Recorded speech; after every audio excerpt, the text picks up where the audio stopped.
பார்க்கலாம் இந்த வாட்டி இந்த காவல்துறை என்ன நடவடிக்கை எடுக்கிறாங்கன்னு சொல்லிட்டு ஊருக்குள்ள பல பேர் சுத்திட்டு இருக்காங்க. நம்ம திமுக இருந்தா நம்மள பெரிய சொல்லிட்டு ரீசெண்டா சென்னையில தமிழக வெற்றி கழகத்தை சார்ந்த நிர்வாகிய ஏதோ ஒரு சின்ன போஸ்டர் பிரச்சனை, அதுக்கு திமுக கட்சிக்காரங்க ஒரு 4-5 பேர் சேர்ந்து பட்ட பகல்ல அந்த மனுஷனை போட்டு அடி நடிச்சிருக்காங்க. கொலைவெறி தாக்குதல் நடத்திருக்காங்க.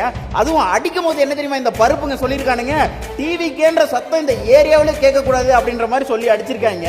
இப்போ அந்த பாதிக்கப்பட்டவரும் கட்சி நிர்வாகிகளும் சேர்ந்து காவல் நிலையத்துல புகார் கொடுத்திருக்காங்க. இந்த காவல்துறையை பத்தி நமக்கு தான் நல்லாவே தெரியுமே, உடனடியா செயல்பட்டு யாரா இருந்தாலும் சரி தூக்கிட்டு போய் உள்ள ஜெயில உட்கார வச்சு தண்டனை வாங்கி கொடுத்துருவாங்க. ஏன் அப்படி சொல்றேன்னா, ரீசெண்டா வானவேல் பிரதர்ஸ்னு 2 பேர் சுத்திட்டு இருப்பாங்க இல்லையா, அவங்க படம் பார்த்து வெளியே வரும்போது நம்ம தளபதியோட ஆதரவாளர்கள் ஒரு 4 பேர் போயிட்டு சும்மா வாக்குவாதம் தான் பண்ணுவாங்க. அடிக்கல குத்தல கொடையில எதுவுமே பண்ணல. அதுக்கே கேஸ் கொடுத்து அடுத்த கொஞ்ச நேரத்துல தூக்கிட்டு போய் அந்த 4 பேரையும் உள்ள உட்கார வச்சாங்க. இப்ப நம்ம தமிழக வெற்றி கழகத்தை சார்ந்த நிர்வாகிய இப்படி பட்ட பகல்ல ரோட்ல போட்டு அடின்னு அடிச்சிருக்காங்களே, இந்த காவல்துறைக்கு தெரிஞ்சா சும்மாவா விடுவாங்க? இப்பவே சிங்கம் சூரிய மாதிரி ஜீப் எடுத்துட்டு அங்கிட்டு இங்கிட்டு சுத்தி இருப்பாங்க. ஏன்னா அந்த தாக்குதலில் ஈடுபட்ட 4 திமுக காரங்களையும் கைது பண்ணி உள்ள ஜெயில உட்கார வச்சு நீதிமன்றத்தில் நிறுத்தி நீதியை நிலைநாட்டாம ஓயவே மாட்டாங்கன்னு எனக்கு நல்லாவே தெரியும்.